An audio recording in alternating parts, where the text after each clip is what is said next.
Ça tourne. C'est le jour 2 de la Comic-Con. On est samedi. Et en fait, je vais retrouver Mélanie dans Paris, dans un grand hôtel de luxe, pour interviewer Carrie-Anne Moss, qui joue l'avocate de Jessica Jones, et Krysten Ritter, qui joue Jessica Jones. Donc je vais peut-être me faire écraser par une automobile, mais en attendant, je vous dis à tout à l'heure.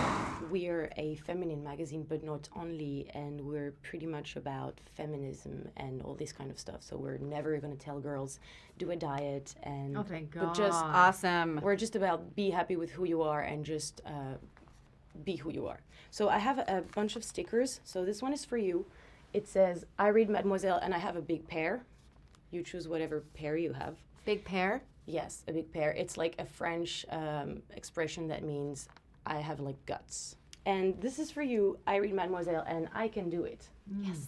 I'm in a cosplay right now. Do you know who I am? Well, you look pretty close to Jessica Jones. Thank you so much. You actually saw me yesterday. I was at the first row. Yes, I did see you. Yes, and that was me. And that was really what I wanted to do. And then everyone during the day, they were like, "Who are you?"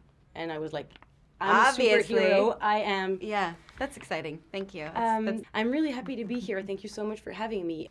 Can you both tell me a little bit about your characters in the show? Yeah, so Jessica Jones is a former superhero who has a lot of trauma in her past. When we meet her, she is working as a private investigator in New York City and just trying to lay as low as possible. And she keeps her life really small. She's not a part of any social communities. She's a badass. She's tough. She's very rough around the edges. Yeah. And I play Jerry Hogarth. I play a lawyer, and I need Jessica's skill as a private investigator to get jobs done that no one else can get done. So I rely on her in that way. I don't appreciate relying on her because she is honestly a pain in my butt. She comes into the room and she's just in my face. She doesn't, I'm used to, my character's used to people being very subservient to me, and yet she's like, we're just total equals, which is great. I love to play that. That's fun. How did you prepare for this part? Because you're neither Clark Kent nor Superman. You're like right in the middle. You're in between a real superhero and a random girl. So how did you get ready to play that kind of Well, I really treated her like a random girl. Do you know what I mean? Like, I just worked on her life and her backstory, building that, all of that, what happens to her before we meet her on screen. So that was like the heavy lifting in terms of my work. On top of that, there was real heavy lifting. I had to train 90 minutes a day and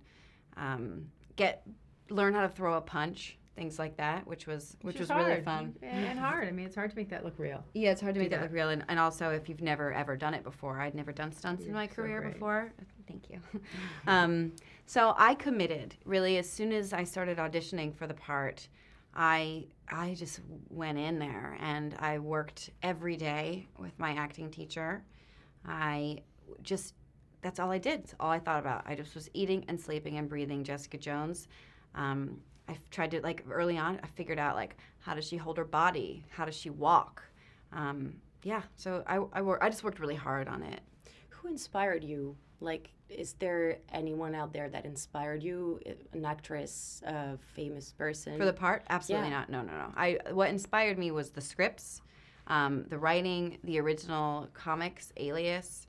I totally built from there.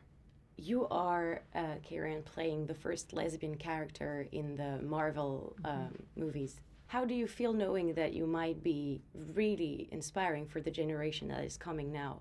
Well, I think there's so many positive role models already in television that are gay. So it's not like, it may be the first in Marvel history, but it's already happening.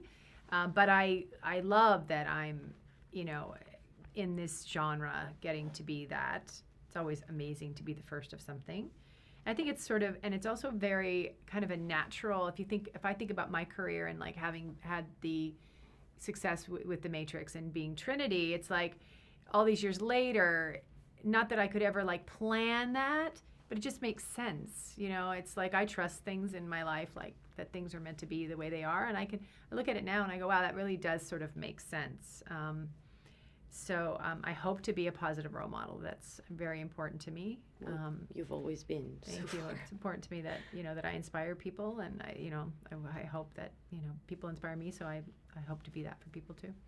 You've always had the parts of really strong women in most of your movies. You've been Trinity, and that has been a really powerful woman. I guess you are a really strong and confident woman in your real life, but is it something that you would be fighting for, that women gets treated normally and neutrally in the movies and the shows? I don't know. I would fight for everyone being treated well, not just women, just people in general, from the person driving to the person doing whatever task they're doing in the making of a movie or a television series. I wouldn't say that I'm a total women's advocate, like I'm a human being advocate.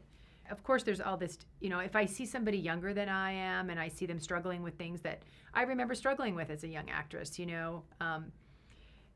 pressure about beauty and being thin and all that kind of thing, then I offer my experience as, hoping to be helpful.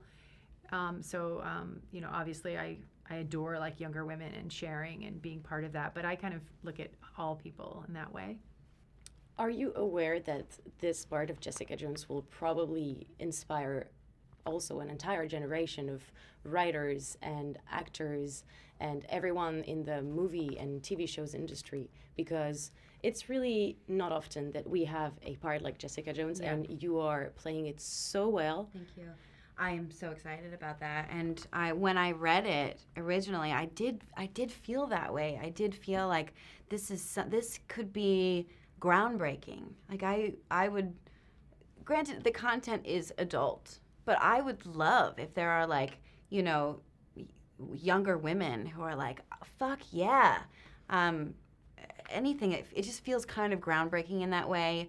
And for me, I've never seen a part like this. There's nothing. I've never had this opportunity. I've never had a part this fantastic before that just felt bigger. It just feels bigger, a bigger conversation than just Krysten getting a cool part. You know what I mean? I've been playing a lot of hookers because I'm a woman. And seeing that is just, it's really thrilling having two really strong women and other women in the show.